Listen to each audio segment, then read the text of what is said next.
Bonjour à toutes et à tous et bienvenue dans ce nouvel épisode du podcast. Aujourd'hui, notre invité, c'est Fabien Romeillet, directeur sportif de la JDA Dijon, ancien entraîneur, et voici un extrait tout de suite.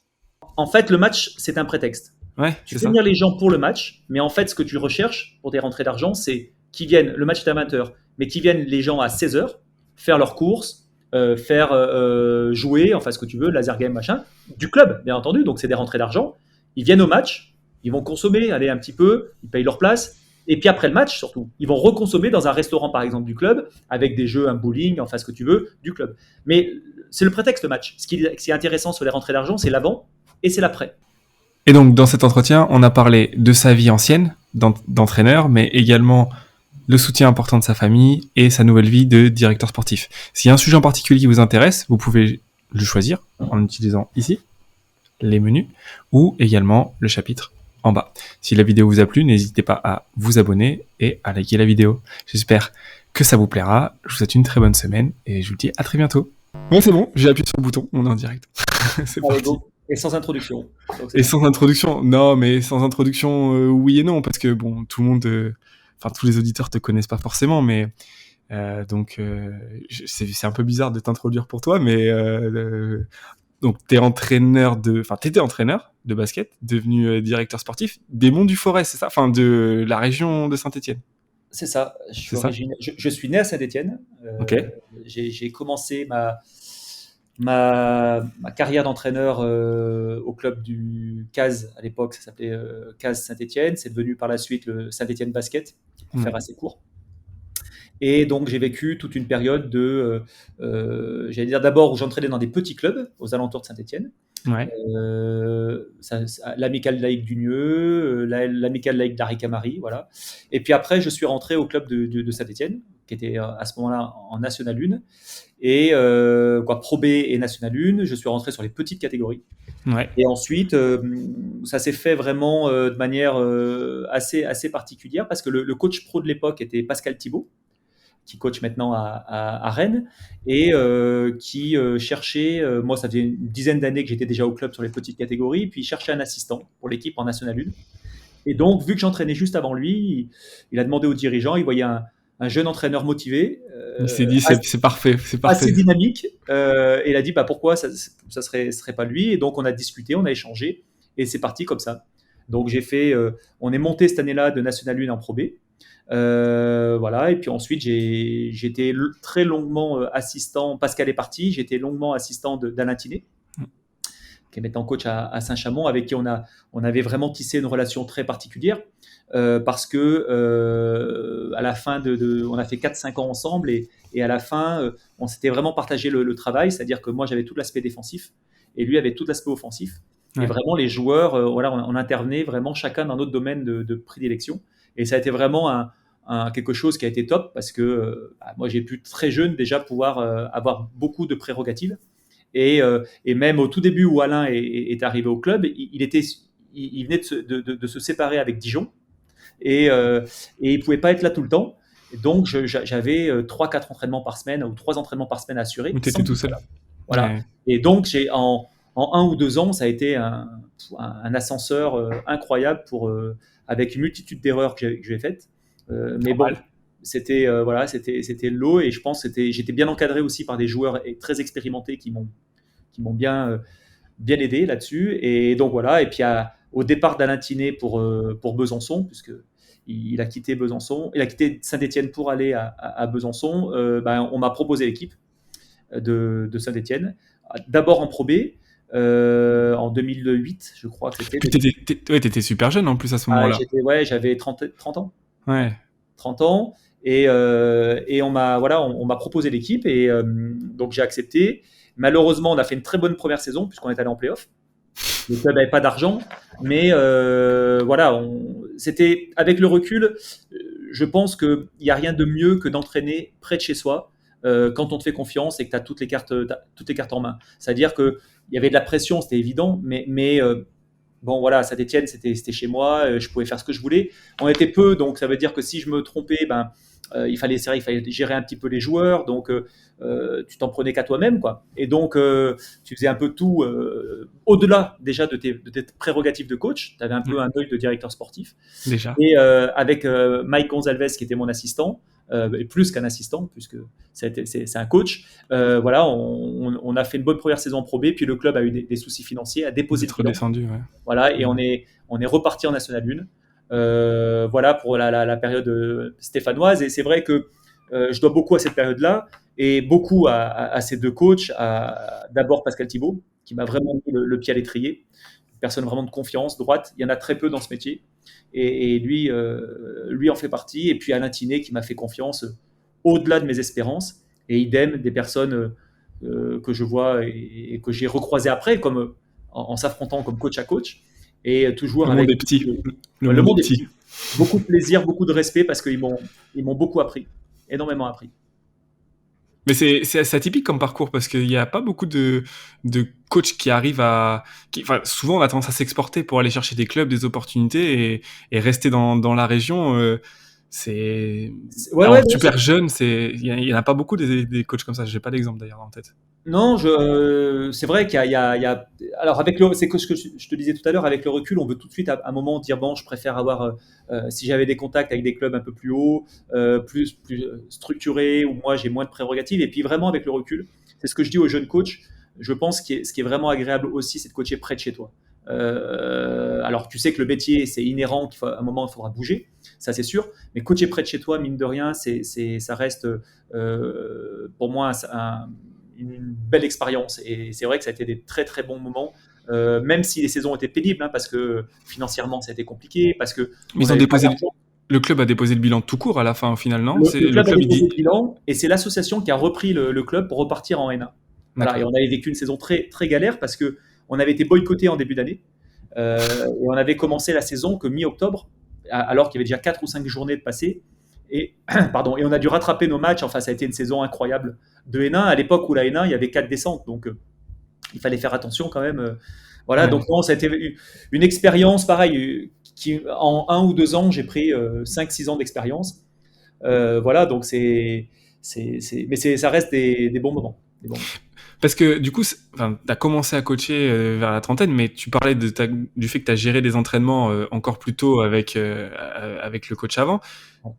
Ouais, Enfin, alors j'ai eu la chance, parce que pour moi c'est une chance d'entraîner dans toutes les catégories, de baby basket, mini poussin, poussin, jusqu'à minime, cadet, et je suis rentré, garçon et fille, et je suis rentré à Saint-Étienne en coach, j'avais l'équipe 2 minime, région. Voilà. Et c'était comme ça que je suis rentré à Saint-Étienne, et en parallèle je suivais des cours de STAPS. Donc il fallait que je fasse un stage, et donc je l'ai fait d'abord chez les espoirs de Saint-Étienne, qui étaient en Pro B. Et j'entraînais les minimes 2. Puis après, on a été champion région, et donc j'ai pris les minimes championnat de France à ce moment-là, quoi 1. On n'était pas championnat de France, on était toujours en région, puisqu'on n'avait pas le ticket championnat de France. Et puis, sur ma deuxième ou troisième année de STAPS, on m'a demandé de faire un stage cette fois en milieu professionnel. Donc, je l'ai fait sur l'équipe pro. Et voilà comment je suis rentré un petit peu dans le cercle de stéphanois, quoi. Et après, vraiment, la chance que j'ai eue, c'est d'avoir mes entraînements avant Pascal Thibault, et que il a pu voir. Et voilà. Alors moi, j'étais en plus en cours de STAPS sur Lyon, et je me rappelle de Pascal, il m'avait dit voilà, le rôle de l'assistant, c'est ça. Donc il avait sorti un papier, c'était A4, petit carreau, ouais, rempli toutes les lignes. Voilà, recto ouais, verso, pour lui, comment il estimait le rôle de l'assistant. Lui-même l'avait été à Chalon avec Philippe Hervé. Euh, ouais. et, euh, et donc, ça allait de la vidéo, des stats, de passer le balai à tel moment, d'aller à telle relation avec tel joueur. Et il me dit, bon, j'ai pas d'argent. Voilà. Donc, est-ce que tu acceptes ou pas? Et bien sûr, moi, j'ai accepté parce que c'était, n'étant jamais été Super riche. joueur pro, voilà. Et puis travailler avec Pascal, ça a été. Il avait été assistant, donc il connaissait cette fibre-là. Et c'est vrai que quand je discute avec des coachs, Alain Tinet, Jean-Louis Bord, parce qu'on est souvent maintenant, Forcément. on parle souvent ensemble, ils me disent aussi que il aura manqué ce côté assistana, que ils ont pas, et eux, ils n'ont pas été assistants, ils ont été promus coach directement.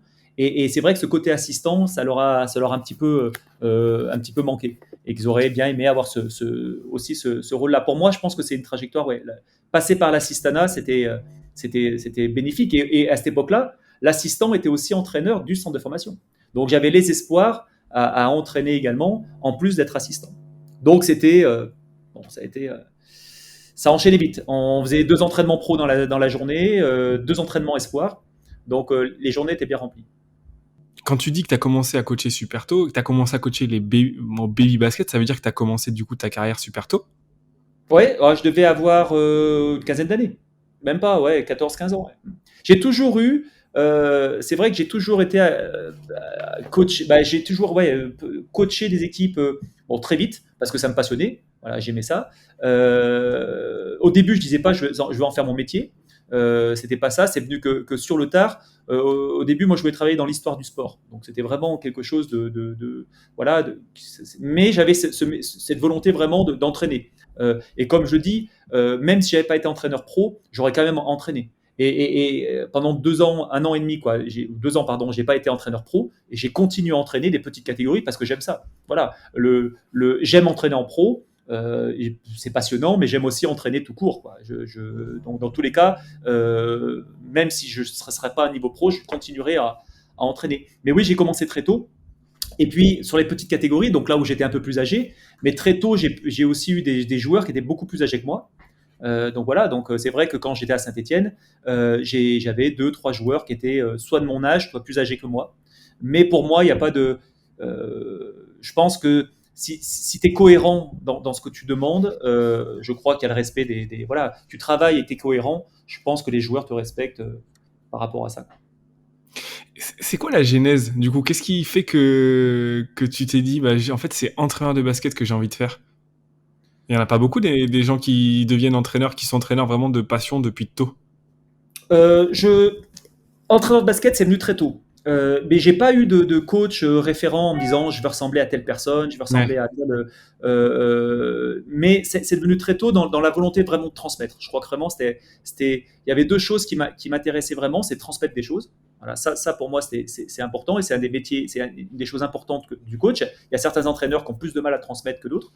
Et c'était d'être capable, et ça c'était assez tôt, de faire adhérer des joueurs ou des joueuses alors c'est pas une philosophie, mais une façon de jouer. Voilà, de me dire pendant une semaine, ils doivent adhérer à ça. Et ça, moi, j'ai gagné. Je prenais plus mon plaisir là-dedans plutôt qu'à gagner des matchs. Voilà, c'était voilà. Est-ce que on a moi, j'aimerais qu'on joue comme ça. Est-ce que ça vous va? Voilà, est-ce que ça vous va? Voilà, c'est l'idée. Et de retransmettre cette façon de jouer, l'énergie qu'on voulait mettre, qu'on voulait déployer. Plus tard, c'était l'impact défensif, voilà, un jeu collectif assez structuré, et être capable de gagner comme ça.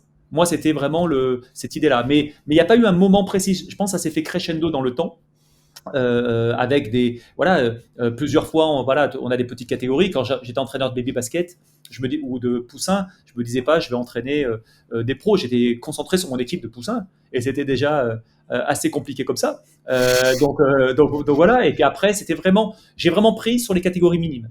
U15 minime. À te Je l'ai dit prendre au souvent, jeu, à te lancer sur ouais, vraiment. voilà. Ouais. C'était vraiment parce que là, on commençait vraiment à avoir une logique de compétition et que c'était voilà, ça devenait vraiment intéressant où des joueurs étaient capables aussi voilà de comprendre un peu plus de choses et ça a vraiment été à ce moment-là la bascule et puis le fait après. Le coach il se construit comme ça, c'est plus on va grandir, je parle en âge et puis en catégorie qu'on monte, plus à un moment il faut aller voir ce qui se passe ailleurs. Et alors là, ça a été j'allais dire j'ai pris un peu, j'ai picoré, j'ai pris de partout. Et je pense que aussi un coach, c'est quelqu'un qui va pomper les idées ailleurs, quoi, qui va essayer de les chercher ailleurs, et Ouais. ensuite pour se faire sa propre opinion de ce qu'il veut. Donc moi, j'ai eu la chance d'être avec Pascal Thibault. Donc Pascal, j'ai vu la discipline et la rigueur du travail pour atteindre le haut niveau. Automatiquement, j'ai vu Philippe Hervé parce que Philippe Hervé était proche de Pascal Thibault. Donc j'avais déjà un bon cercle déjà par rapport à ça. Ensuite, j'ai regardé beaucoup de matchs. N'étant pas issu du haut niveau, à un moment, il faut que tu connaisses le haut niveau. Parce qu'en face de toi, tu as des joueurs là, donc ça t'oblige à regarder. C'était pas une obligation, mais j'aimais ça. Donc j'ai regardé beaucoup de matchs de tous les championnats possibles. Voilà. Et puis assez vite, garçons et filles, Je me suis déplacé également sur des colloques. À l'époque, il y avait beaucoup de colloques, donc je me suis déplacé souvent. Ouais. Et à un moment, après, tu te dis, ben, ça, ce qui est important, c'est aussi de se dire, ça j'aime, ça je trouve que ça me va bien, mais aussi ce que je ne veux pas. Et je crois que les deux sont bien. Il y a pas, il faut toujours tirer quelque chose de positif. Et je me disais pas, voilà, c'était une intervention qui m'a pas plu. Non, je sais ce que je ne ferai pas. Voilà, parce que ça, je n'adore pas forcément, mais je sais ce que je vais faire. Et c'est presque souvent plus intéressant de savoir ce qu'on n'aime pas et ce qu'on veut pas faire que ce qu'on veut faire. Exactement, exactement. Et on y reviendra tout à l'heure sur la bascule, puisque tu me dis ça entre coach et directeur sportif.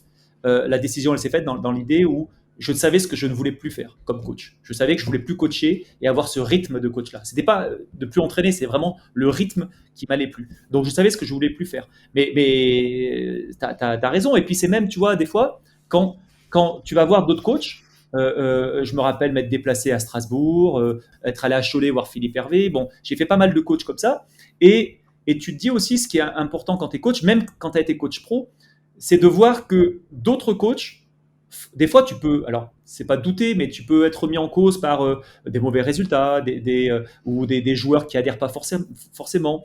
Tu as des croyances, tu as des choses en toi, et tu sais que c'est source de performance, mais à un moment tu peux être, t'es bousculé, et c'est normal, c'est le coach. Et quand tu vois d'autres collègues qui travaillent comme ça sur la vidéo. Ça te conforte dans la Là, tu te dis, direction où tu vas. punaise, attends, mais en fait, toi aussi, tu es dans le vrai, quoi. Ça marche aussi là. Donc, je pense aussi, ce qui est important quand tu te déplaces, c'est de voir aussi ce que toi tu fais et te conforter aussi en disant, bah ouais, t'es pas complètement dans le faux là-dedans. Je crois que c'est important. Mais en tout cas, moi, pour revenir à la genèse du coaching, il fallait que j'aille voir beaucoup de choses. Donc, j'avais vu Alain Jardel avec l'équipe de France Filles. À l'époque, il avait l'équipe de France féminine. Je me rappelle, il y a Ettore Messina, Obradovic, des colloques, j'en ai vu beaucoup. Mais c'était normal. C'était normal parce que j'avais un besoin. Et puis moi, surtout, je cherchais une cohérence.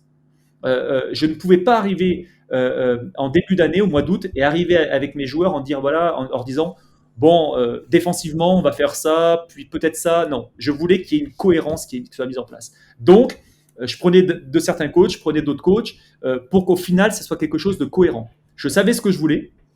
Je savais que, par exemple, défensivement, je voulais avoir une défense agressive, vraiment d'agression, et non pas forcément une défense de protection, vraiment une défense qui impose des choses. Donc, bah, je me suis, parce que ça correspond aussi à mon tempérament, tout simplement, ça correspond à ce que je suis. Donc, il a fallu que j'aille chercher ça, et donc je l'ai fait en allant aussi chercher et voir ce qui se passait ailleurs, quoi. Et entraîneur, c'est un métier particulier dans le sens où il y a un nombre limité de places possibles et il y a toujours un côté un petit peu où, enfin, c'était en tout cas comme ça. J'ai l'impression que c'est de moins en moins comme ça, mais un peu de, moi, voilà, j'ose pas forcément partager. Et puis la personne en face est un concurrent, etc. Alors que ça devrait plutôt être une entraide parce que, alors tu t'en as parlé un petit peu, on en reparlera, mais le milieu pour un entraîneur, c'est compliqué parce que tu as la pression des joueurs, forcément, qui adhèrent pas parce que ça, c'est compliqué parce que tu essaies de construire quelque chose et ça se construit pas. Mais tu as surtout la pression autour d'un club qui, alors c'est pas le cas dans tous, mais sont pas forcément très bien construits et tu es jugé par des gens qui n'y connaissent pas forcément au basket, donc ils sont pas capables de juger tes compétences à toi d'entraîneur. Ouais. Qui sont pas capables de se dire que toi, ce que tu fais, c'est bien ou c'est pas bien. Toi, tu le sais parce que tu t'es conforté dans ce que les gens te disent et que ça correspond à ton modèle de pensée. Les gens ne le sont pas forcément. Tu as donc forcément traversé des périodes comme ça. Tu disais que c'était ce qui t'avait tourné vers directeur sportif. C'est quoi est-ce que tu as vraiment vécu des moments de solitude en tant qu'entraîneur, j'imagine, mais est-ce que ça a été... comment tu l'as vécu, toi, ces moments-là? Comment tu as réussi à rester stable? Tu as parlé d'aller voir des entraîneurs, mais je crois que c'était après, potentiellement, des Après éditions. ou avant, c'est vrai que quand tu es dans le rythme, c'est ce que je te disais tout à l'heure, dans le rythme d'un entraîneur, malheureusement, il faudrait que tu Ça fasses s'arrête jamais. voilà, 2-3 ans d'entraînement, 2-3 ans où tu entraînes et 1 an où tu vas voir ce qui se passe. Et tu recommences comme ça. Mais c'est impossible. C'est impossible. Donc c'est quand je te disais tout à l'heure pourquoi est-ce que j'ai basculé, je répondrai à la question après derrière sur les moments de solitude. C'est qu'à un moment, le rythme de j'entraîne, je coach, je recrute ne m'intéressait plus. Oui, je comprends. Ça ne m'intéresse plus. Et en plus, bon, j'ai dans des clubs qui étaient plus ou moins structurés. Et à un moment, tu t'uses. Tu t'uses parce que tu te rends compte qu'il y a beaucoup de paramètres qui impactent ton travail au quotidien de coach. Quand on peut pas qualifier un joueur parce qu'on a oublié telle chose ou telle chose. Quand on fait un déplacement et qu'il n'y a pas de collation. Quand il n'y a pas de pharmacie. Et je l'ai vécu et on était en professionnel. Donc à un moment, tu tues sur des choses comme ça. Et puis t'entends, voilà la phrase et encore là, des fois on l'entend encore, hein, c'est oui, mais on a toujours fait comme ça. Et ça, pour moi, Et ça, c'est pas que au basket, hein, c'est partout dans la voilà. vie. Hein. Et Ouais. ça, je peux plus le supporter. Je peux plus supporter d'entendre. Alors, si c'est des choses qui marchent, bon, bah, je peux à peu près l'entendre, mais le problème, c'est que il faut évoluer. Et pour moi, j'aime quand il y a du mouvement.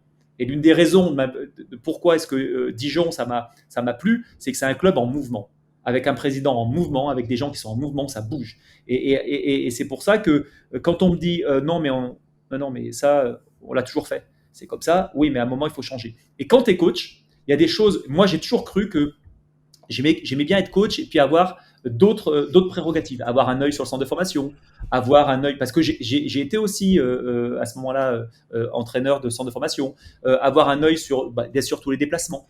Et à un moment ou un autre, quand on te dit non mais ça, oui mais ça, d'accord. Alors on te recrute pour ça en plus. Souvent on te recrute en te disant bon voilà, Il faut que tu nous aides sur ça, et puis après, quand tu proposes des choses, ouais, mais ça, non. Eh oui, parce qu'à un moment, si tu fais ça, tu enlèves du pouvoir à certains. Ouais, Moi, je bien sais sûr. qu'il y a des clubs qui n'ont pas voulu que me recruter, mais c'est pas très grave. Parce que à un moment, bah non, on fonctionne pas comme ça. Vous avez toujours fonctionné comme ça, et je vous dis, si on veut aller là où vous voulez aller, pour moi, on devrait fonctionner comme ça. Et à un moment, tu enlèves du pouvoir à certaines personnes.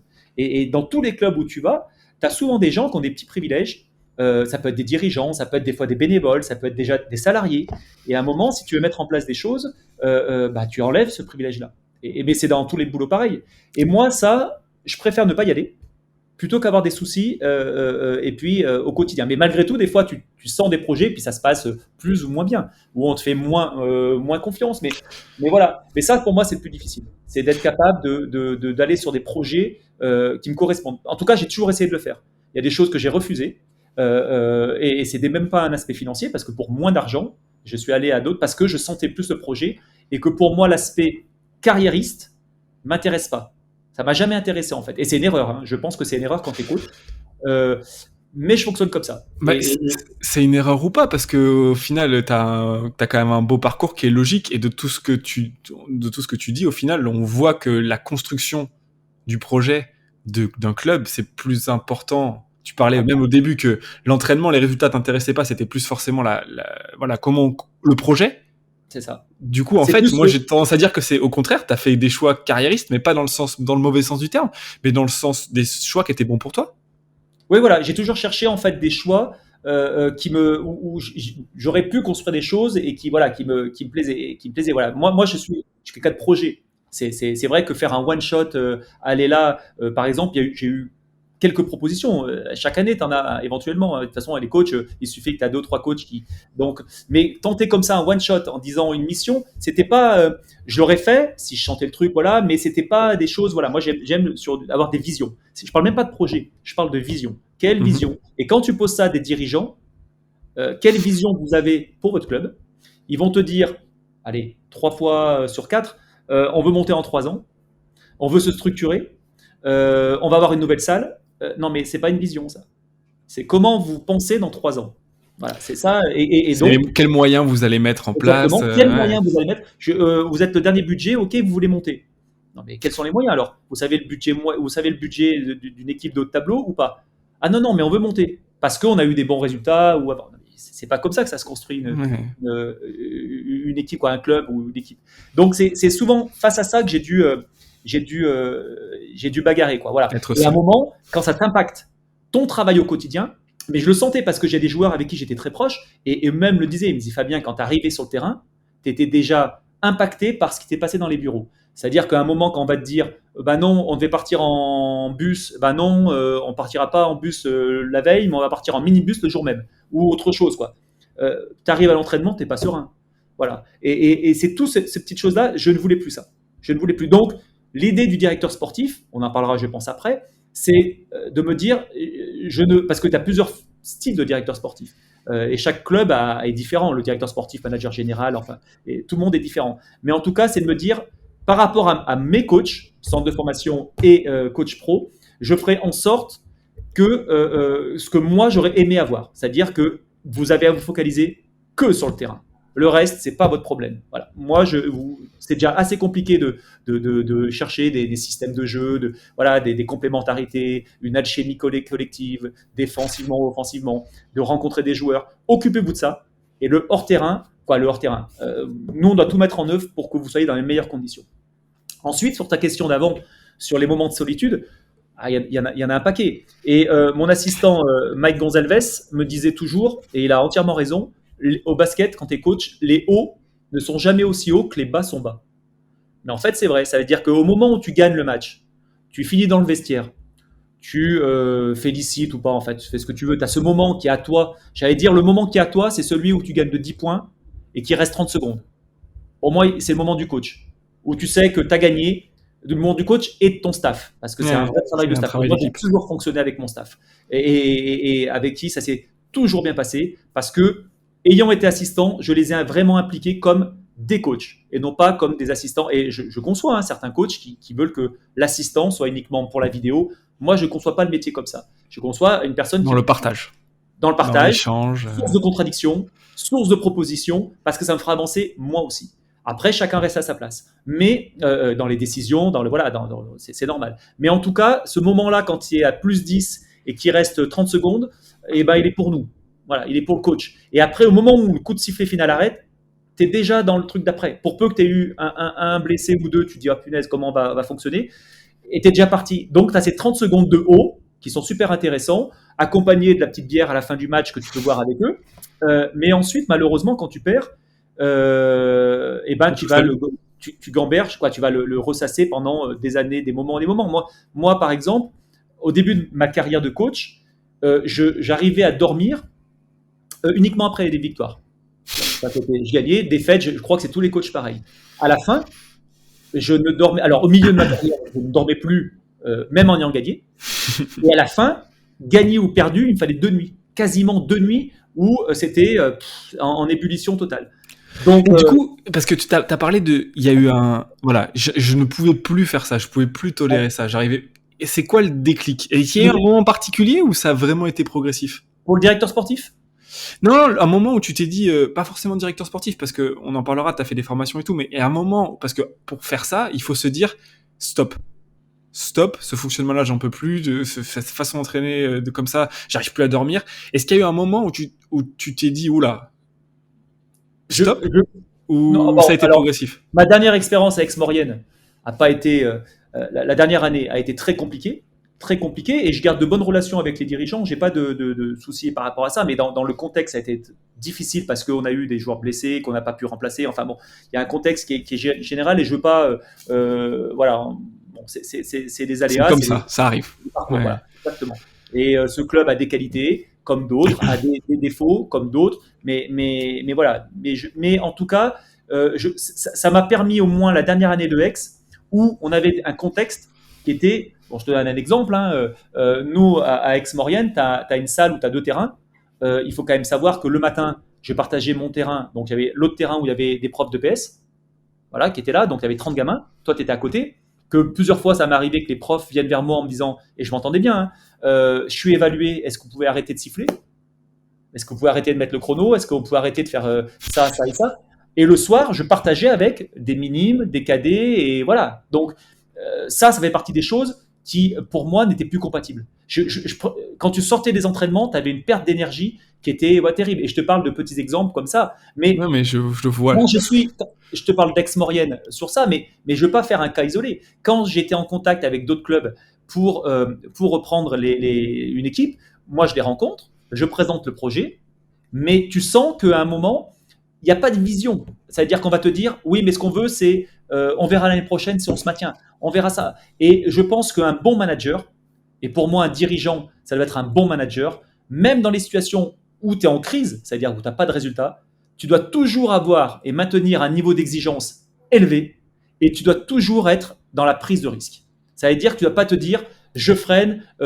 Non, tu dois toujours avoir cette logique-là d'avoir. On est exigeant, c'est pas parce qu'on perd qu'on doit enlever de l'exigence en disant bon, peut-être qu'eux ont raison, on va leur laisser un peu plus ça. Non, tu as un niveau d'exigence qui est élevé Et tu dois toujours être inventif et avoir des prises de risques. Voilà. Et pour moi, c'est ma. Mais face à moi, souvent dans beaucoup de dirigeants, j'ai eu des gens qui voilà, qui vont penser voilà, non, ce qu'on veut, c'est ça. Alors, se maintenir, ça peut être ça peut être un objectif, il n'y a aucun souci. On veut d'abord se maintenir. C'est pas un problème de niveau d'objectif. C'est un moment, oui, mais comment vous voulez le faire et dans 3 ans, comment 3, 4 ans, vous voyez où? Avec moi ou sans moi? Vous voyez où? Et donc, bon, à l'inverse, j'ai rencontré quand même, et je vais citer l'inverse, des dirigeants à Saint-Quentin. J'avais rencontré Saint-Quentin, par exemple, avec un président qui m'avait montré une vraie vision. Voilà, j'avais rencontré deux, trois personnes comme ça, mais au final, tu n'en as pas tant que ça. T'en as pas tant que ça. Et c'est ça que. Donc, quand je présentais mon projet, je le présentais de manière globale en disant voilà, pour moi, je veux coacher, mais par contre, je veux avoir sur ça, pour pas que ça impacte mon travail. Et je me rends compte, c'était très difficile pour le club d'accepter ça. Donc, j'ai dit ok, stop, quelle est la profession qui peut me permettre de faire ça? Et la profession d'avoir ce touche à tout, c'est directeur sportif. Voilà. Alors après, si j'ai pas l'appel de Jean-Louis Borg, peut-être que je serai toujours pas directeur sportif et que je serai toujours coach. Hein. Je dis pas que voilà, mais en tout cas, j'avais été en contact avec des clubs, mais qui me laissaient cette prérogative-là. J'avais pour coacher, qui me laissait au moment où j'ai dû décider de choisir entre, j'avais 3-4 propositions, des clubs qui me laissaient vraiment faire ce que je voulais, en National 1 notamment, un contact en Pro B, mais eux ils ne laissaient pas.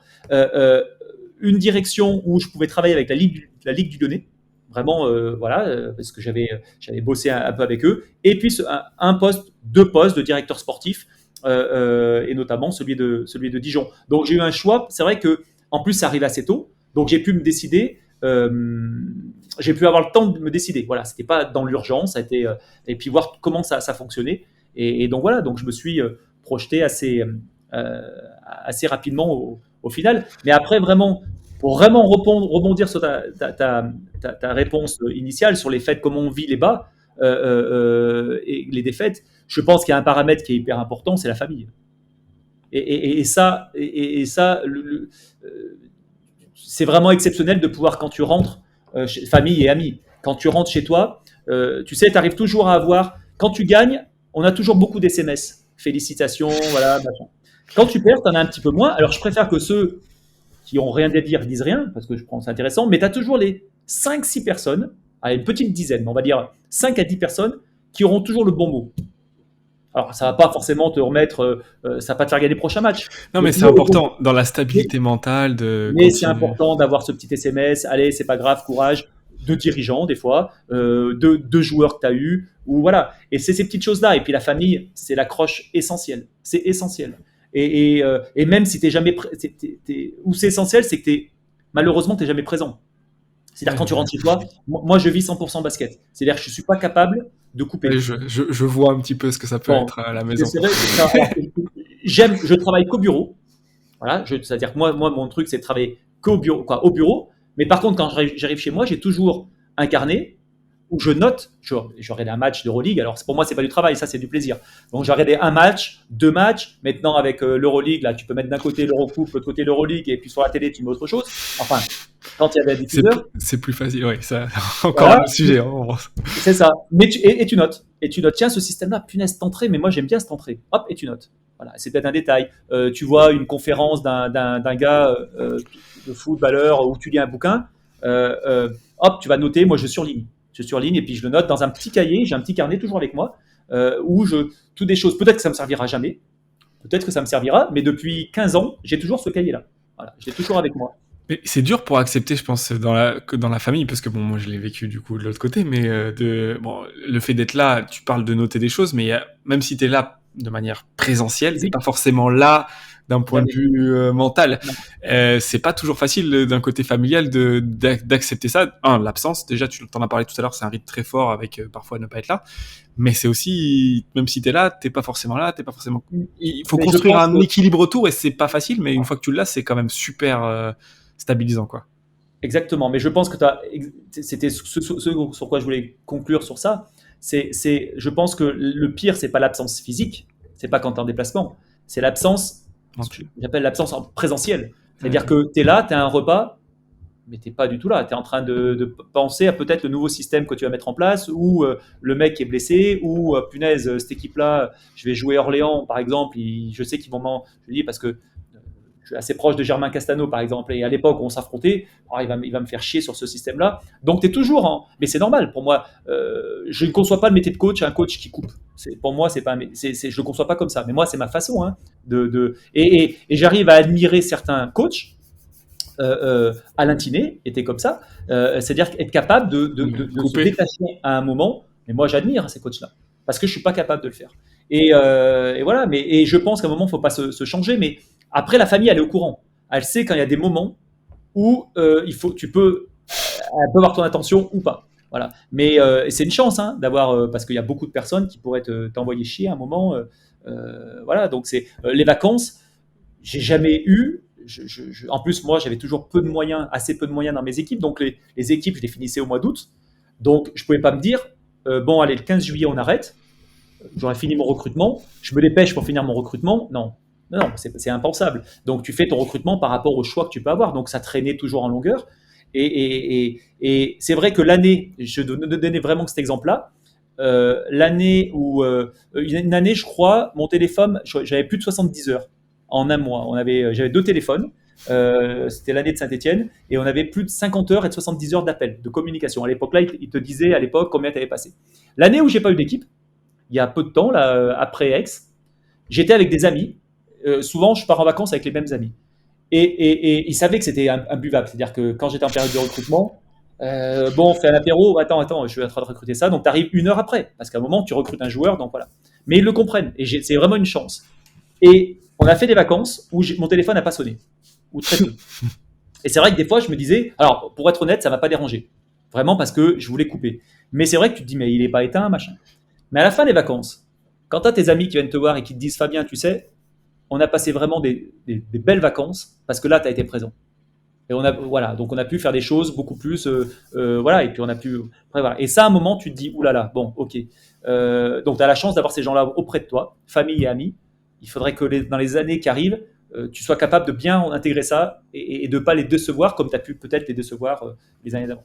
Tu t'en es rendu compte super récemment, du coup. Tu t'en rendais compte avant Oui, je savais que je les faisais, que c'était, que j'étais pas présent, mais à un moment, eux aussi, je me disais, ils savent que le métier que j'ai, bah, c'est difficile pour voilà, d'être présent tout le temps. Donc, ils étaient vachement compréhensifs, pardon. Mais c'est vraiment quand ils m'ont fait cette réflexion-là, j'ai dit, ça veut dire que ils auraient pu rien dire en disant, voilà, on a passé. Mais quand ils font cette réflexion-là, tu dis, mince, à un moment, tu as raté quand même une quinzaine d'années où tu aurais pu faire peut-être différemment. Voilà, mais ça fait tilt quand même, ça fait réfléchir. Je comprends. Ça, où tu te dis que tu t'es bouffé la santé peut-être un petit peu et peut-être pas pour les bonnes raisons. Bon, après c'est l'histoire de vie, hein, on fait des choses. Mais alors tu parlais tout à l'heure de Dijon, du coup. Du fait que tu as utilisé l'expression de dire qu'ils sont tout le temps en mouvement dans la réflexion, mais c'est quand même une équipe et un groupe qui est stable. C'est-à-dire qu'ils ont créé une stabilité. C'est ça que je trouve super intéressant. C'est-à-dire qu'il n'y a pas besoin d'être tout le temps dans la réflexion pour ne pas avoir de stabilité. Et les deux sont équivalents. Tu as parlé d'avoir des offres d'entraîneurs et de directeurs sportifs et que c'est en fait l'offre de directeur sportif qui t'a fait te dire que tu pouvais aller là et que c'était une bonne chose. Pourtant, il y a quand même une notion de diplôme. Je sais que tu as passé des diplômes de directeur. C'est du coup l'offre qui a déclenché la formation ou c'est l'inverse ? Ah non, alors déjà en amont à Vichy, quand j'étais à Vichy où j'ai passé des super moments, on est monté. L'année où on est monté de N1 en Pro B, et je m'étais posé la question d'arrêter.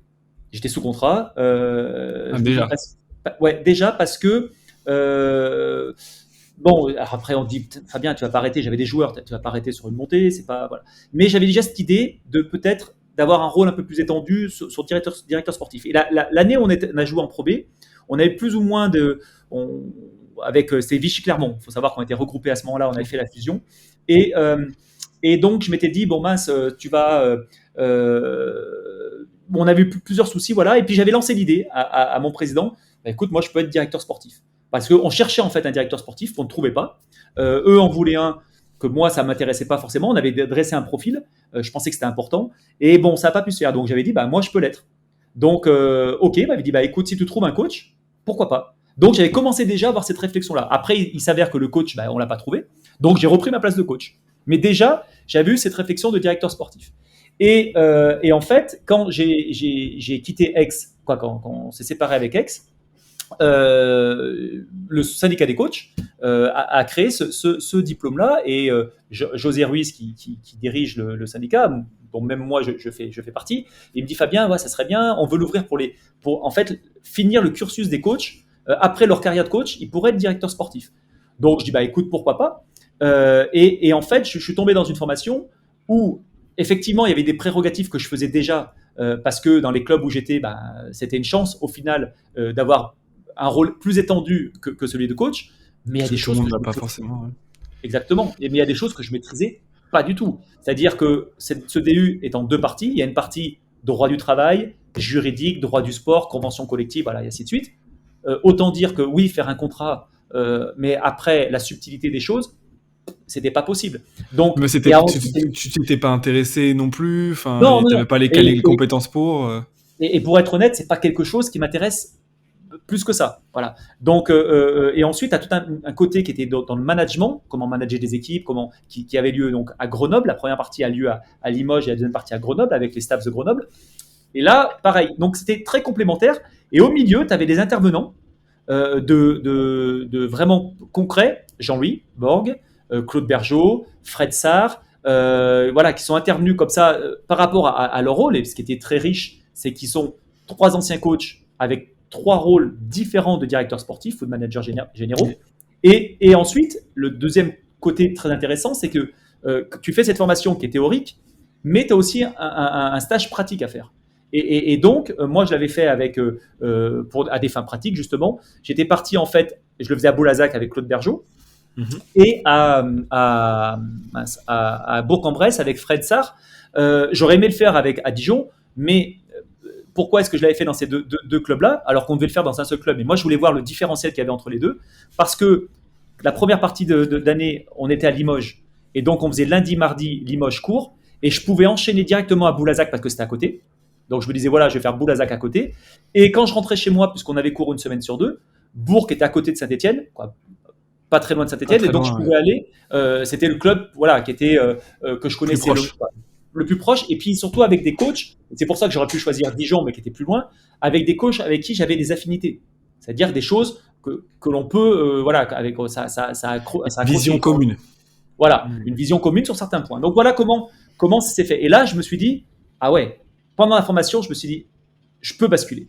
C'est-à-dire que je peux vraiment basculer parce que je pense que, et c'est un agent que je ne vais pas citer, mais qui m'a dit, tu sais Fabien, je pense que tu as plus de qualité pour être directeur sportif qu'être coach.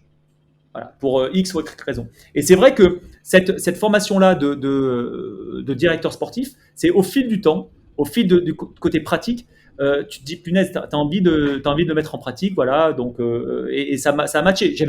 J'entraînais toujours un petit peu des petites catégories, hein, mais voilà, donc ça s'est fait comme ça. Et donc, comment ça s'est passé? Ensuite, j'ai eu plusieurs propositions. Et assez tôt, bon, c'était pendant le Covid, donc non, juste après le Covid, pardon. Et donc, j'ai eu d'abord très tôt Jean-Louis, c'est le premier qui m'a appelé en novembre de l'année passée, et qui me dit voilà, Fabien, je veux prendre un peu de recul par rapport à Dijon, et j'aimerais bien que tu prennes ma place. Voilà. Donc, donc on a discuté assez longuement.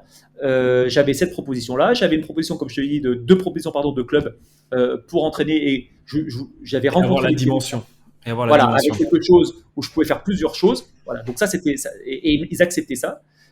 Et de l'autre côté, j'avais la Ligue du Lyonnais et les STAPS, parce que j'avais travaillé aussi en STAPS. Moi, en fait, je suis pas quelqu'un. Je m'occupe assez vite. Hein. Donc, ça veut dire que même si je reste pas, je suis pas du tout le coach qui est resté et dire bon, pourvu que j'ai un appel. Alors, jamais de la vie.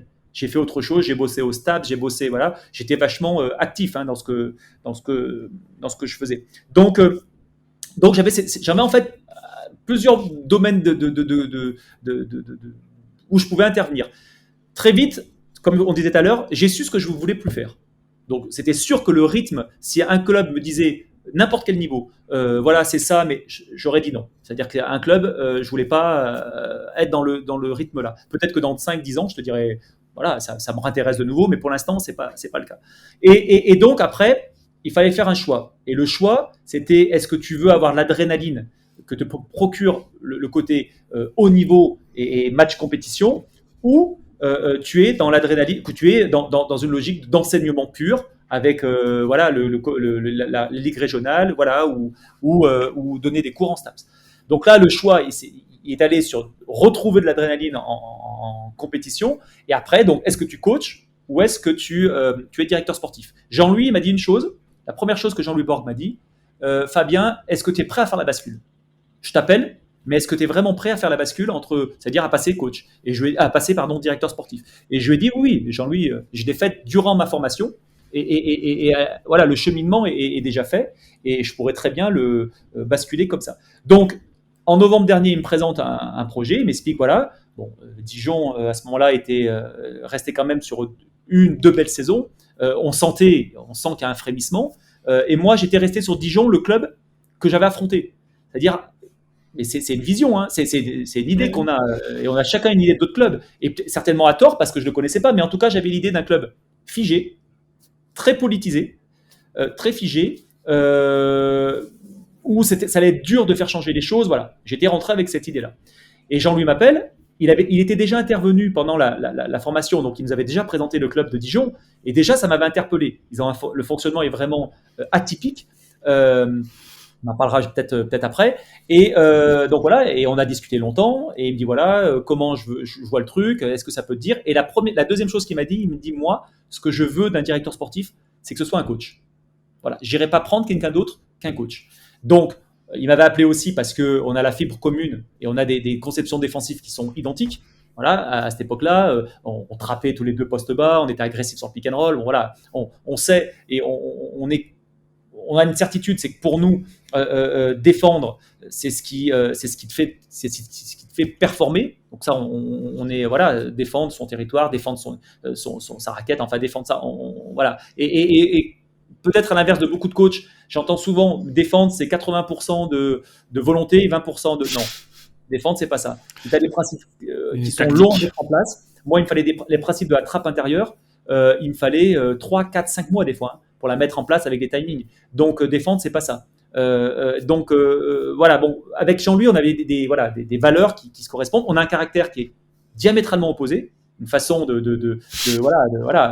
qui est pas la même, mais l'exigence que l'on a, la façon de dans le basket, il y avait vraiment des atomes crochus.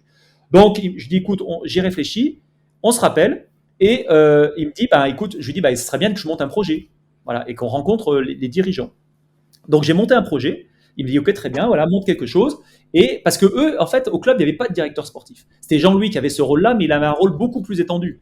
Il était directeur des opérations, il intervenait sur le hand parce qu'on a du hand féminin, il intervenait sur beaucoup de structures. Tu peux pas tout faire, concrètement. Et donc, le club se staffant aussi un peu plus, il voulait ce rôle vraiment de directeur sportif. Donc, j'ai rencontré le président Thierry Degors. Mais c'est difficile de construire un projet, tu le disais, tu n'as pas la vision de l'intérieur. C'est difficile de construire un projet. Par contre, j'avais essayé de faire quelque chose de très concret. C'était que à la fin de mon diplôme de directeur sportif, pour le valider, tu dois présenter un projet concret, comme si tu étais directeur sportif d'un club. Voilà. Enfin, tu présentes un projet comme toi tu le sens. Et moi, je me suis dit, il faut que je bosse ce dossier parce que le projet, la trame du projet que je vais demander, c'est-à-dire avec il y a 6 pôles, que ce soit en N1, en Pro B, en Jeep Elite, il faut que après tu t'adaptes bien sûr au club, mais qu'il faut que ces 6 pôles-là, voilà, ton domaine d'intervention, il sera là-dessus. Voilà. Moi, c'était donc je m'étais servi de ce mémoire-là à faire en me disant, ça me servira après pour le présenter dans les clubs qui me demanderont quelque chose. Après, je l'adapterai. Il y a 2 choses que tu dois prendre en compte quand tu arrives dans un nouveau club. Quand tu es directeur sportif pour moi, tu dois prendre en compte le territoire, savoir comment le club fonctionne. Donc, il faut que tu te renseignes comment il est, quel historique politique dans le club, qui le gouverne, comment il gère. Donc, quand j'ai rencontré les dirigeants de Dijon, j'ai bossé sur l'entreprise du président, comment elle est, quelles sont ses valeurs, idem par rapport à l'entreprise, au club en lui-même. Et puis, il faut que tu arrives avec un réseau. Voilà, pour que tu apportes quelque chose. Donc un réseau. Et le dernier point, que tu apportes ton projet. Et moi, je l'ai fait sur 6 pôles. Voilà. Mon domaine d'intervention était 6 pôles. Et je suis un directeur sportif ancien coach. Donc ça veut dire que je ne voulais pas, encore une fois, je savais ce que je voulais et ce que je voulais pas. Si c'était un rôle de bureau à faire que de la paperasse, je ne l'aurais pas fait. Il me fallait vraiment que j'ai un côté terrain. Voilà, pour amener bien sûr un œil terrain. Donc, donc mon projet sur les pôles, comme je te disais, il est construit sur vraiment avoir un œil de terrain. Et vraiment, voilà, le directeur sportif, c'est ça. Donc je rencontre les dirigeants, ça a duré 4-5 heures. Ça s'est bien passé. Et pour te donner vraiment un ordre d'idée, je suis arrivé dans l'entreprise du président, Thierry Degors, et de sa sœur qui est directrice générale, Nathalie Voisin. Et c'était sur Lyon. Et quand je suis arrivé dans cette entreprise, en fait, elle était moderne. C'était la maison mère. Et en fait, j'ai vu une entreprise en mouvement. Vraiment, quand je te parlais de mouvement, des gens qui bougeaient, des réunions, vraiment à ce que moi j'appelle les startups Macron, quoi. Voilà, donc des ordinateurs, tout le monde fait des réunions. J'ai été surpris. Et puis, j'avais rendez-vous, je ne sais plus, à 9 heures. Et je vois arriver le président. Et je le vois descendre. C'était des grands escaliers. Et je dis, ça dénote un peu par rapport à ce que je vois. Le côté juste d'apparence. C'est-à-dire que Thierry Degors, pour moi, c'était quelqu'un voilà, qui arrivait très sympa, très humble, mais ça dénotait avec le reste. Parce que je dis ça parce qu'il m'a posé la question après. Et donc, on est arrivé, on a bu un café, et là, j'ai compris. C'est-à-dire qu'au moment où il est descendu, qui m'a dit bonjour avec Jean-Louis et sa sœur et voilà, les dirigeants, on est allé boire un café, et là, j'ai compris que de par la prestance qu'il avait par rapport aux autres, aux salariés de l'entreprise, quoi. Il y avait une vraie prestance. Il n'y a pas besoin de parler, il y avait une vraie prestance et un vrai charisme. On est monté, j'ai fait mon intervention voilà, sur le directeur, ils m'ont posé plein de questions. Et à la fin, il me pose cette question, vous avez pensé quoi de l'entreprise, tout ça. Et je lui dis, je dis ce que je viens d'expliquer là. Et je trouvais que ça dénotait, mais quand j'ai fait mon entretien, j'ai vite compris que face à moi, j'avais des gens qui étaient en mouvement. C'est-à-dire que ça va vite. Et en fait, le mouvement physique que je voyais dans l'entreprise, il y avait un mouvement psychologique face à moi ou des personnes qui avaient une vraie vision. Ils savaient ce qu'ils voulaient, ils l'ont fait d'ailleurs pour leur club, et ce qu'ils ont fait en 7 ans. Parce que faut pas oublier alors moi j'avais appris l'historique du club. J'avais affronté Jean-Louis Borg. Où ils sont partis. Ils étaient 3 ou 4 au début. Et le travail qu'ont fait donc Nathalie, Thierry et Jean-Louis Borg, il est monumental. Mais quand je dis c'est colossal. Et je m'en suis rendu compte après quand je suis rentré dans le club.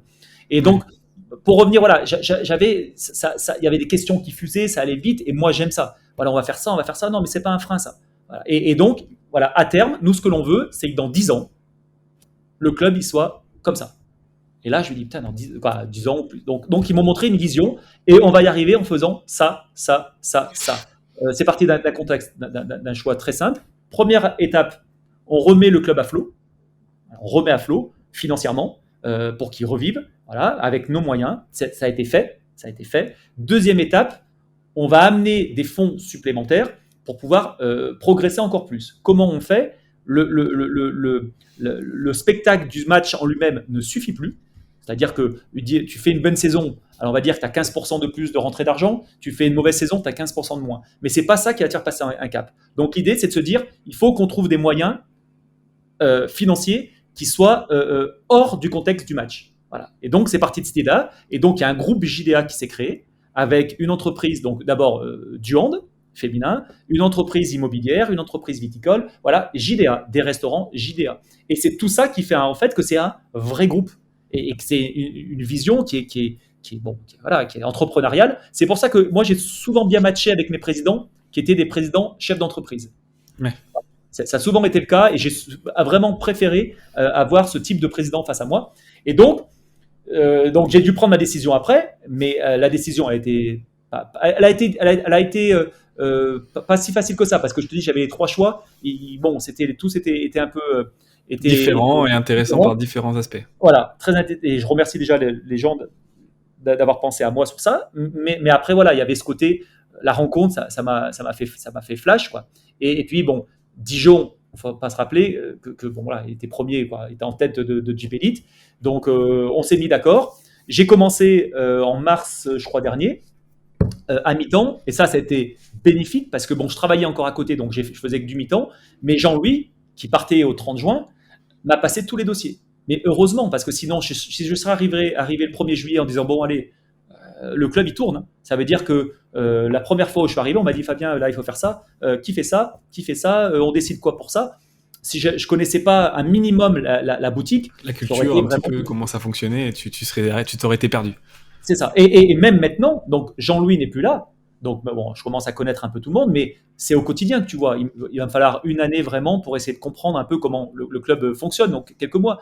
Mais dès que alors Jean-Louis n'est plus là physiquement, mais il vient 2-3 fois, il vient 2-3 jours tous les mois et demi.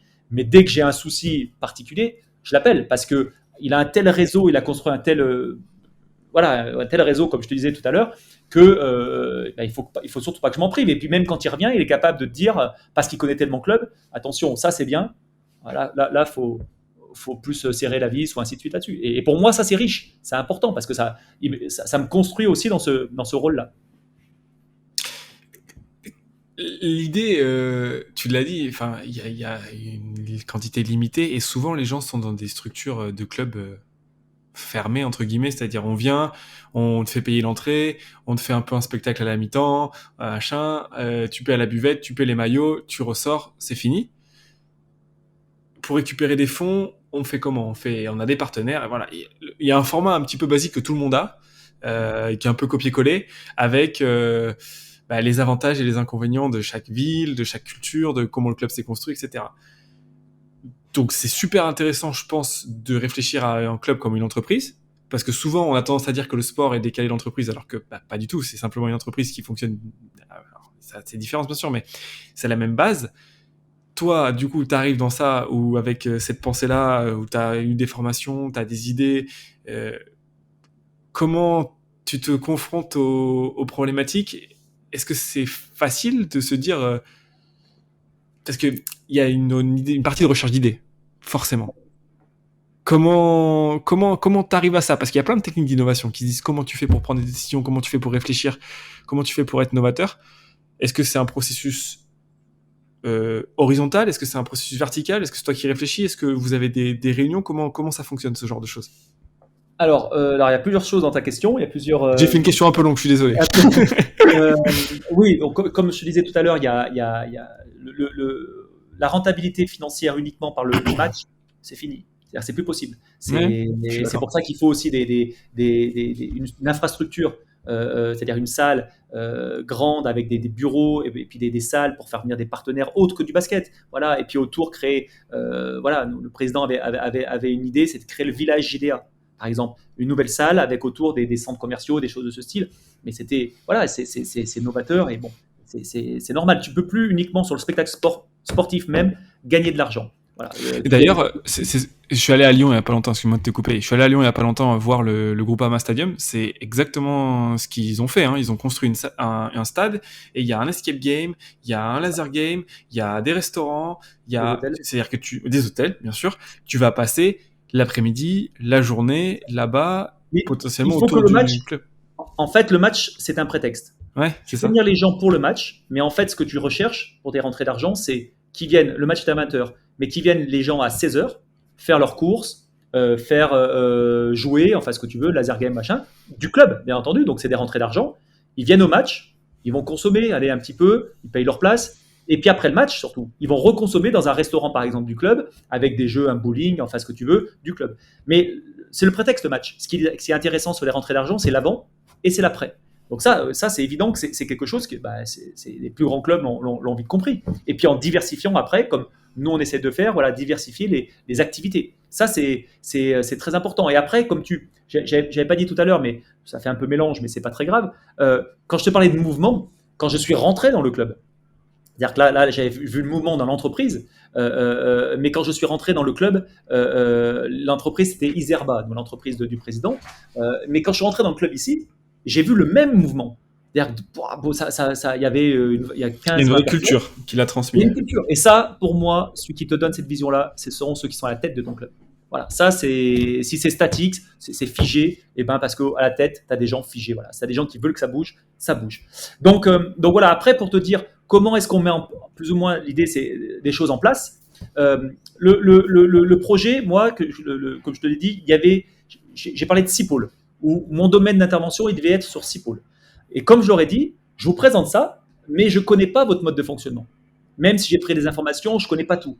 Donc, ma première chose, c'était, comme je te l'ai dit, d'avoir une connaissance du territoire et du mode de fonctionnement. C'est important que je sache, avant de vouloir faire changer les choses, comment ça marche. C'est important. On ne peut pas arriver en disant on fait ça, ça et ça, sans connaître humainement les personnes avec qui on travaille, parce que tu sais que des fois, en faisant ça, tu vas faire mal à certaines personnes, parce que comme je te disais tout à l'heure, elles vont perdre des prérogatives, ou ainsi de suite, que tu vas peut-être en booster d'autres, et ainsi de suite. Donc, c'est la connaissance de ton territoire, de ton club, de ta ville, de ta région, pour moi, elle est essentielle. Et ça, il faut bouquiner, il faut regarder, voilà. Ça, c'est important. Ensuite, moi, j'ai fait donc sur 6 pôles. Il y avait un pôle performance qui regroupe toute l'équipe professionnelle, donc recrutement du staff, pro, des joueurs et le staff médical. Le staff médical, ça, c'est super important.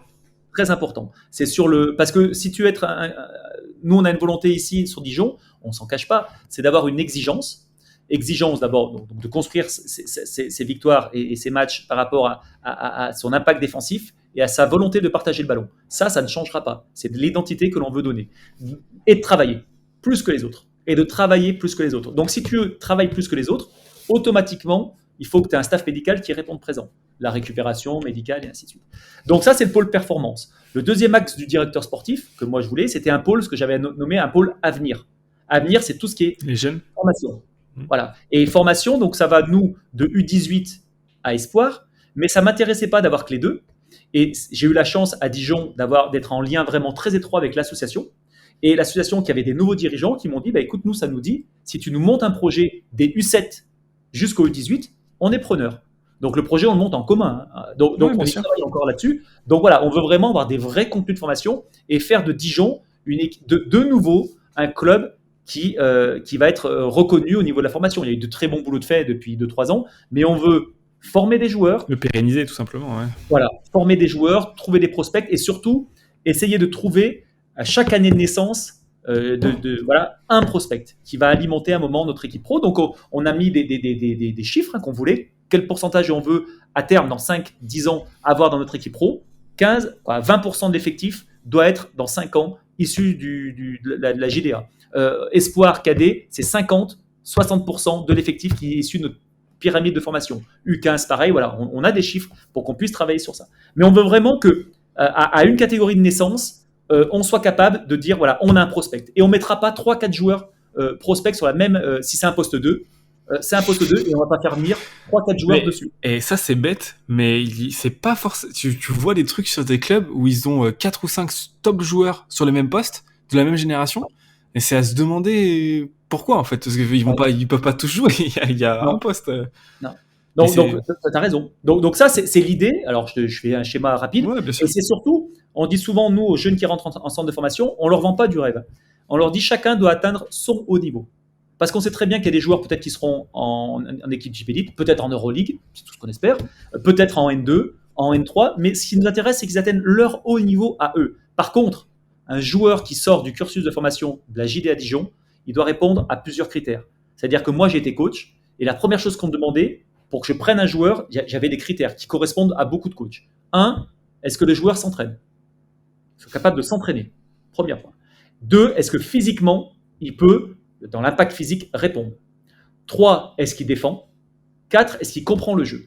Voilà. Et nous, ce que l'on veut, quel que soit le niveau où le joueur va sortir, on veut qu'on dise, voilà, le joueur qui sort de la JD à Dijon, c'est un joueur qui s'entraîne. Alors, qui s'entraîne, on appelle ça professionnel. C'est-à-dire que nous, on met un point d'orgue à ce que nous, on appelle l'entraînement invisible. L'entraînement invisible, c'est qu'est-ce que tu fais quand tu sors du terrain ? C'est-à-dire que son corps, étirement, tu dors comment ? Est-ce que quand tu sors de l'entraînement, là au mois de novembre et qu'il fait froid, tu pars en claquette jusqu'à la résidence et tu prends froid ? Ça, c'est pas être pro. Donc tu prends pas en claquette, tu prends ta douche, voilà, tu t'habilles et après tu vas à la résidence. Par exemple, pour l'hébergement, à quelle heure tu manges ? Donc nous, on croit en ça. C'est-à-dire qu'on croit à ces valeurs-là. Et ça, c'est tout le côté professionnel. On veut qu'un joueur il sorte autonome. il est pro. On n'a pas besoin de lui dire, il faut faire ça, il faut faire ça. Tu dois venir à l'heure, non, ça il le sait, il est pro. Donc c'est à notre niveau la chose que l'on veut mettre en avant sur chaque joueur qui sort de chez nous. Voilà, avoir cette exigence-là. Et puis, donc ça, c'était le deuxième pôle qui était l'avenir. Ensuite, il y a un pôle organisationnel, le rôle du directeur sportif, qui est vraiment sur la structuration et le professionnalisme, c'est-à-dire tout ce qui est déplacement, voilà, des joueurs, comment on accueille les joueurs, comment. Est-ce qu'ils ont déjà des apparts, est-ce qu'ils sont préparés, est-ce qu'il y a des trucs. Alors ça, moi, la chance que j'ai à Dijon, et c'est le travail qui a été mis en amont, c'est qu'on travaille avec 1 ou 2 team managers. Et donc, voilà, ils sont au point. Donc, donc, on a mis en place ça. Qui fait les déplacements, comment on accueille les joueurs. On a des process, voilà, des process qui sont obligatoires. Et là où on peut et on doit encore progresser sur l'accueil des joueurs et ainsi de suite. Et on y est dessus. Voilà, c'est des petites choses, des petits détails, mais qui font que c'est important. Sur les déplacements, pareil. L'évolution du club, c'est pour moi passer le moins de temps dans les transports. Voilà, en jouant en Coupe d'Europe. Si on veut évoluer, il faut qu'on ait un nouveau site. Ça, c'est important. C'est-à-dire le Palais des Sports est très bien, mais il est moins fonctionnel. Il faudrait créer un site, une infrastructure où déjà on a une unité de lieu avec le centre de formation, avec le pôle restauration, avec un pôle récupération, musculation, médicale, tous dans la même unité de lieu. Un vrai complexe. Un vrai complexe. Donc ça, c'est vraiment l'idée que l'on veut si on veut passer un cap. La deuxième idée que l'on veut, c'est vraiment être capable de passer le moins de temps dans les transports. Donc il faut, avec les moyens que l'on a. On n'a pas de jet privé, on n'a pas. Mais 1h30 ou 2 heures, c'est 1h30, 2 heures plus de sommeil, de récupération ou d'entraînement. Donc surtout quand tu vas en Lettonie ou jouer là, je sais pas où, tu perds vite du temps, de l'énergie, de la fatigue qui s'accumule. Enfin, sur une saison, c'est des micro-paramètres, mais c'est super important. C'est très important et c'est pour ça que la chance que j'ai de travailler avec Pierre et Patrick, qui sont avec moi et voilà, on avance beaucoup et c'est eux qui gèrent ça. Donc voilà, et puis on travaille vraiment à 3 là-dessus, c'est une vraie équipe. Ensuite, tu as un côté directeur sportif relationnel, tout ce qui est fédération, LNB, la BCL par exemple. Là, c'est moi qui suis en relation avec eux. Et là, c'est vraiment l'idée, c'est de partager, de coopérer, voilà, de faire avancer des choses. Tu as aussi un rôle sur l'aspect financier, puisque c'est toi quand même qui négocie les contrats de travail, qui dit combien on prend, voilà, et ainsi de suite. Donc, ce côté-là financier, il est important. Tu as des choix à faire également par rapport à ça, le côté pro, mais tu as aussi l'aspect financier association. Voilà, il y a des choix que l'on met en place. Et puis, tu as, pour revenir à ta question, un dernier pôle que moi j'appelais un pôle innovant. C'est un pôle qui fait qu'à un moment, tu te dis, qu'est-ce que je ferais, qu'est-ce que je pourrais faire de différent des autres et qui puisse correspondre à moi. Est-ce qu'on ne pourrait pas créer, par exemple, un laboratoire, la JDA? Un laboratoire où on se dit, on réunit, nous on a des coachs du hand, on réunit plusieurs coachs, voilà, chaque fois, 2 fois dans l'année, et on fait intervenir des gens extérieurs, et puis on travaille sur notre propre profession, mais entre nous. Voilà, coach, voilà, comment est-ce qu'on peut améliorer là-dessus? Est-ce que on pourrait pas se servir du centre de formation? C'est pour ça que nous on a rebaptisé. Tu as 3 étapes dans notre cursus de formation. Tu as l'école de basket U7, U11. Tu as l'académie U13, U15, qui est très important parce que c'est une des premières années où on a mis des coachs référencés dans ces catégories-là. Pour moi, les meilleurs coachs doivent être dans ces catégories-là. Les meilleurs coachs de club doivent être dans ces catégories-là. C'est là où on forme vraiment les jeunes au basket, quoi. Exactement. Et derrière, tu as le centre de formation et de performance, tu es U18 Espoir, et on a mis performance parce qu'on aimerait bien, à un moment, utiliser, alors ce n'est pas des cobayes, mais faire des expériences, puisqu'on a la chance d'avoir un grand complexe universitaire sur Dijon, avec le centre Cometti notamment, où on se dit, voilà, on aimerait évaluer la gestion du stress chez nos sportifs. Mais c'est des choses qui prennent 2, 3, 4, 5 ans. Donc, c'est des vraies études universitaires. Et ça, à terme, on aimerait le faire. Voilà, on a plein de choses comme ça qu'on a envie de faire. On va se déplacer à Valence, en Espagne, pour voir comment ils travaillent.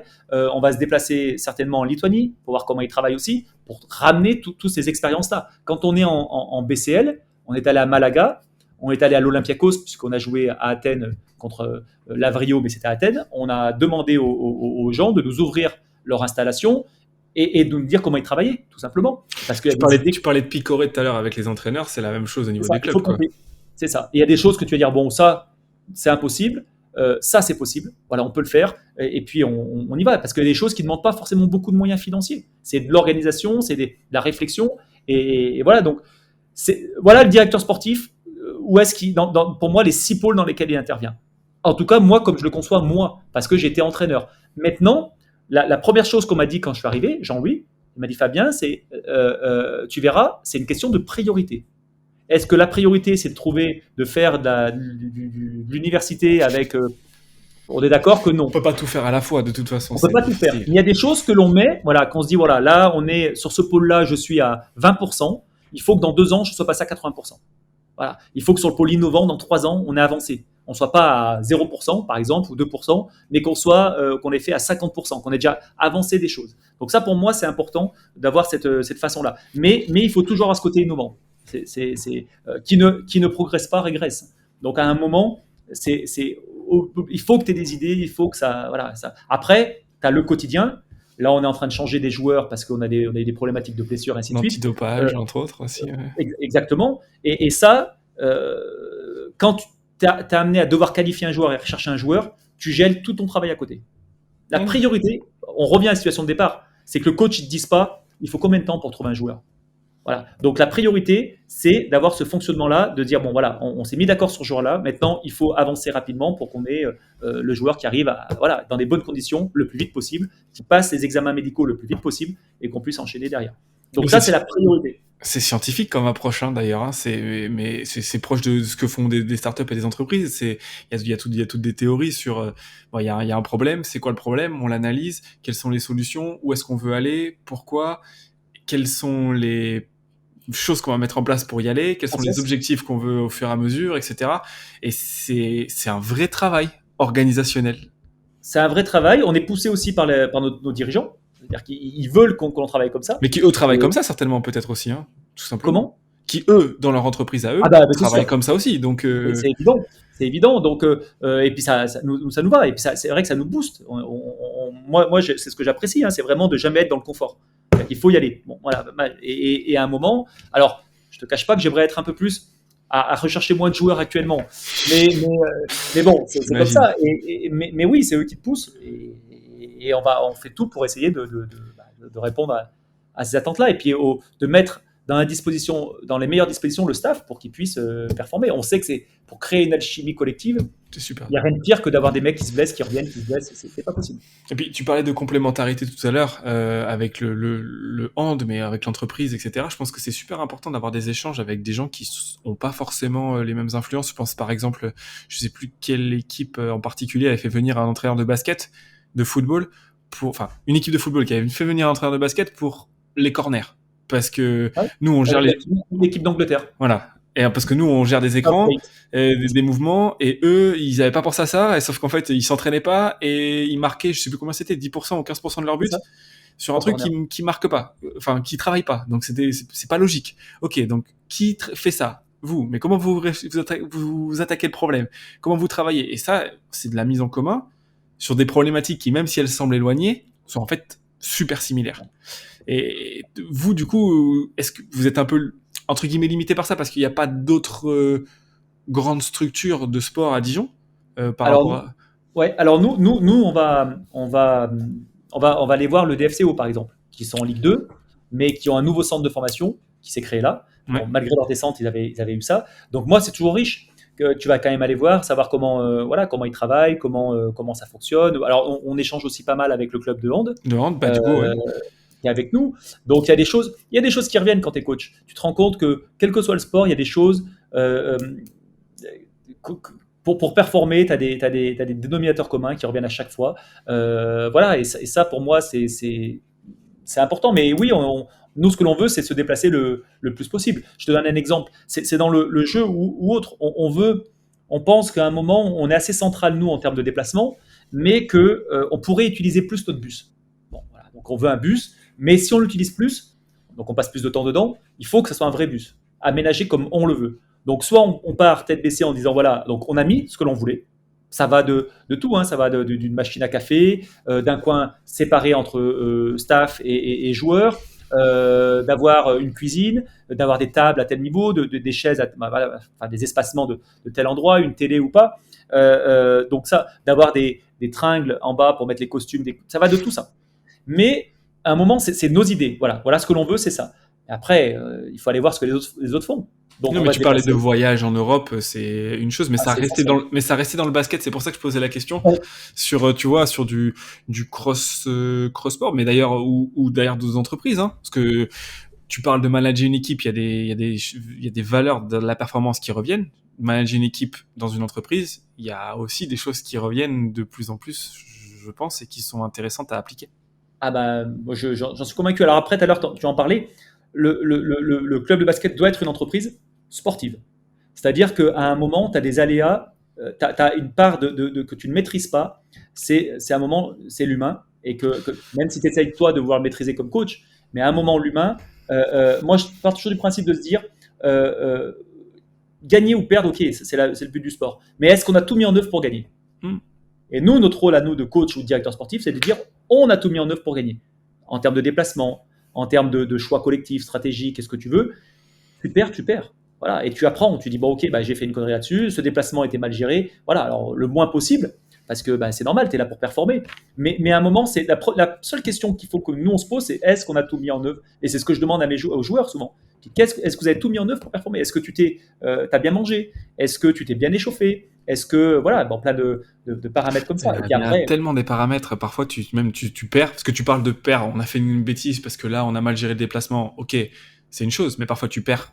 Euh, pour tellement de raisons différentes, mais, l'adversaire il était meilleur, enfin, bon, alors je te ça donne, fait partie de la vie, hein.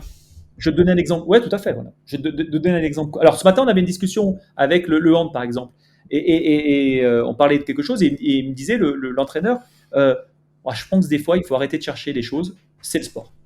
Bon, au final, il a pas tellement tort. C'est quelqu'un qui cherche beaucoup et il dit, bon, ça, de toute façon, on pourra l'expliquer comment tu veux l'expliquer. Voilà, c'est comme ça, c'est les aléas. Mais c'est dur pour des gens qui travaillent beaucoup, qui sont travaillomanes, comme tu as l'air de l'être, de savoir aussi prendre du recul en disant, bon là, ça sert à rien trop de se noyer, de se perdre dans les détails, savoir que la courbe de performance elle est comme ça et qu'on y a passé du temps, ok, on passe à autre chose. Il y a des trucs qui sont pas dans notre contrôle, quoi. Et Voilà, bah, de toute façon, il faut toujours gagner ton énergie pour ce que tu peux contrôler et pas le perdre pour ce que tu ne peux pas contrôler. Donc ça, des fois, il y a des choses que tu ne pourras pas. Alors, si je vais dire, tu peux le contrôler. Le Covid, tu peux faire ce que tu veux. Alors, on va mettre des règles sanitaires strictes, voilà, machin. Mais à un moment, quand un mec va aller, s'il enlève son masque, c'est des choses que tu... Voilà. Mais par contre, après, tu peux gagner ton énergie pour savoir qu'est-ce qu'on fait. Voilà, maintenant, c'est comme ça. Qu'est-ce qu'on peut faire pour changer ça, ça et ça? ouais, je suis d'accord. Et d'ailleurs, t'en as parlé au tout début. Parfois, tu fais une bonne saison, mais tu sais pas pourquoi t'as fait une bonne saison. C'est-à-dire que tu crois que c'est parce que t'as un bon club. Tu disais, on va monter du coup parce qu'on a fait une bonne saison.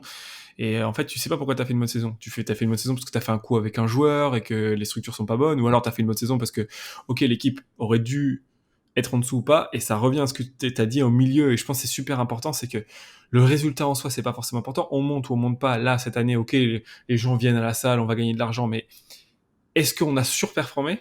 Est-ce on est monté parce que vraiment on avait un niveau en dessous, mais parce qu'on a des structures et qui fait qu'on a réussi à aller au niveau supérieur?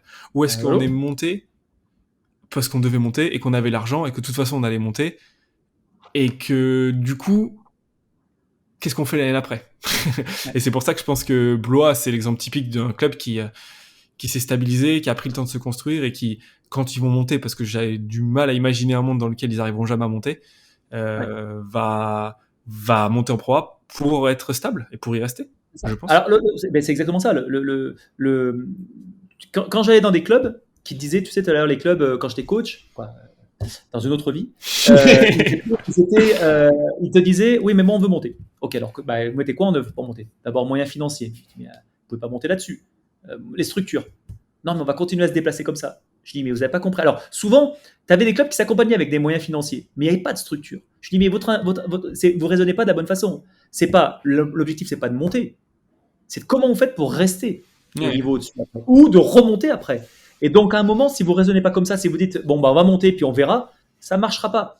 Peut-être perdre une année à ne pas monter tout de suite, mais que la deuxième année, tu puisses monter, ou la troisième année, mais par contre que tu es stable et que tu puisses te maintenir. Parce que c'est ça les paliers à chaque fois. Et de faire un coup, tu montes parce que tu as un peu d'argent et puis tu redescends après, les équipes qui ne sont pas structurées à terme, elles ne pourront pas exister. Elles ne peuvent pas exister. Ouais. Et c'est ça qui est.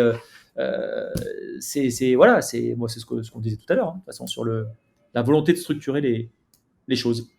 Mais ça se voit d'ailleurs dans ton parcours, hein, que c'est presque naturel, logique d'arriver à ça sur la construction et sur la réflexion de ça en tant qu'entraîneur. Pour arriver au terme de directeur sportif, je sais pas combien de temps, comment, Je sais pas. mais ça te va bien, je trouve. Ouais, bon, bah, on verra. En tout cas, bon, ce qui est sûr, c'est que je prends plaisir à le faire parce que c'est multiple, ça touche à tout. Tu Ouais. viens, et moi, c'est ce que j'aime. On revient dans le mouvement, mais c'est qu'il y a beaucoup de choses, c'est pas figé. Tu as à t'occuper en un quart d'heure, tu peux avoir 4 10 problèmes choses différents. différentes, Ouais. d'un transport à gérer, d'un joueur à qualifier, d'une réunion à faire avec le centre de formation sur la défense pick and roll, par exemple. Euh, voilà, ça mais en tout cas, c'est ce qui me plaît à l'heure actuelle. C'est ce mouvement-là qui me plaît à l'heure actuelle. Et voilà. Et puis encore une fois, je le répète, pour l'instant, j'ai la chance d'être arrivé dans un club où il n'y a pas tout à reconstruire. Hmm. Il y a des choses qui sont stables, qui ont été mises en place et qui ont été très bien mises en place parce que il y a la partie sportive, mais tout ce qu'il y a autour, partie communication, marketing, financière, voilà, ça bosse quoi. Hein. Il y a vraiment du boulot et c'est ça qui est agréable. Et c'est une équipe. On est une autre équipe. Alors on n'est pas sur un terrain de basket, mais il y a une autre équipe et c'est ce côté aussi collectif qu'on recherche aussi quand on fait ce type de sport, de ce type de métier là. On va plus s'intéresser. On parlait tout à l'heure d'objectifs. Oui, il y a un objectif de combien. Combien est-ce qu'on doit sortir de gamin? Combien est-ce qu'on doit arriver? Est-ce qu'on doit être en playoff? Est-ce qu'on doit être qualifié pour la BCL? Est-ce que voilà. Mais le plus important, c'est le comment. Comment tu veux faire pour atteindre ton objectif de combien? Et automatiquement, si tu arrives à te structurer, le combien, c'est ça. Ça va avoir des structurations, être prêt. Je pense que ton objectif chiffré, en tout cas, il sera plus facilement réalisable. Je suis d'accord. Bon, je regarde en même temps parce que je t'ai déjà embêté pas mal. On a fait une bonne discussion. Ah ouais, bon, oui. Quand on aime, on compte pas. C'est exactement. Du coup, j'allais terminer par le mot de la fin, mais bon, t'as peut-être pas un mot de la fin, plus une idée. La JDA dans 5 ans, c'est quoi la vision parfaite, quoi. C'est quoi l'accomplissement qui te ferait dire que regarder derrière et dire c'est exactement là que je voulais aller. Déjà, c'est de pas avoir gâché le travail qui a été fait avant. Ça, c'est le premier point. Et c'est moi ce qui m'anime. C'est-à-dire que je me dis toujours, putain, le travail quand même qui a été fait avant, et on peut pas le gâcher. Alors on sait, on n'est pas tous dirigeants compris, on sait très bien que le travail qui a été fait avant sur le terrain a été exceptionnel. Voilà, il y a une alchimie Ouais. qui est très difficile à retrouver, mais parce que, on l'a dit, ça a été construit en 4, 5, 6 ans. Et c'est les 3, 4, 5, 6 ans avant qui ont fait qu'il y a eu les 2, 3 superbes saisons avec un titre de Leaders Cup, une première place. C'est cette résultante-là. Et j'espère que pour beaucoup de clubs, c'est aussi de dire que cette stabilité-là, elle est payante. Elle est payante. Donc c'est déjà de ne pas gaspiller le travail qui a été fait. Et puis d'amener aussi une ambition, à savoir, c'est-à-dire, voilà, on en a déjà parlé tout à l'heure. Je pense que le club, s'il doit vraiment évoluer, c'est dans ses infrastructures, être capable d'avoir une unité de lieu, une salle peut-être plus grande, une salle faite différemment, avec un centre d'entraînement, voilà, qui soit attenante à la salle, avec un complexe balnéo, récupération, musculation, avec un complexe restauration également, qui soit vraiment à côté de la salle. Donc ça, pour moi, ça serait vraiment l'évolution voilà, ultime dans la structure, parce que je pense que c'est sur ça qu'il faut aller. Et puis après, l'évolution dans les déplacements, être capable de se dire, voilà, ben, écoute, on a évolué, les temps qu'on passait dans les transports, c'est plus les mêmes. Voilà. Et je serais heureux de dire ça parce que ça veut dire qu'on sera en Coupe d'Europe. Donc on sera toujours en Coupe d'Europe. Donc voilà, pas gâcher ce qui a été fait, ça c'est très important pour moi. Garder les valeurs qui ont permis à la JDA d'être au niveau où il est à l'heure actuelle. Ça j'en fais vraiment un cheval de bataille, parce qu'il y a un terme qui résume ça, c'est l'exigence. Ce club, il s'est construit sur l'exigence des gens qui l'ont mis en place, avec une vraie vision. Et après, voilà, essayer qu'on arrive toujours à augmenter dans nos performances. Ça, c'est évident. Et puis que le club continue à se développer. Et toujours dans le respect des uns et des autres. Moi, ce sera pas... J'ai jamais fonctionné comme ça. On ne le fait pas contre les autres. Voilà. On va le faire avec les autres, pour les autres. Et j'aime que les gens, quand ils sont à la JDA, ils se disent pas « Qu'est-ce que la JDA Dijon doit m'apporter ?» Non. Qu'est-ce que toi, tu peux apporter à la JDA Dijon? Quand tu es joueur, qu'est-ce que tu peux apporter à ton équipe et non pas qu'est-ce que l'équipe doit t'apporter? Voilà, le vrai raisonnement est celui-là. Et donc, Quand tu es dans cette logique-là, tu es dans une logique où tu travailles. Voilà. Qu'est-ce que tu peux apporter? On essaie d'apporter, voilà, c'est notre petite contribution comme ça, comme ça. Mais déjà, stabiliser déjà et garder intact les valeurs qui ont fait la force et qui font la force du club, c'est déjà Belle aventure déjà. une belle aventure, tout à fait. Ça marche. Bon, bah écoute, merci beaucoup. Et Merci beaucoup pour le temps investi. On a repassé une belle heure et demie. C'était sympa. Et puis, bah écoute, à bientôt, on dit officiellement. À bientôt, voilà. Écoute, merci en tout cas.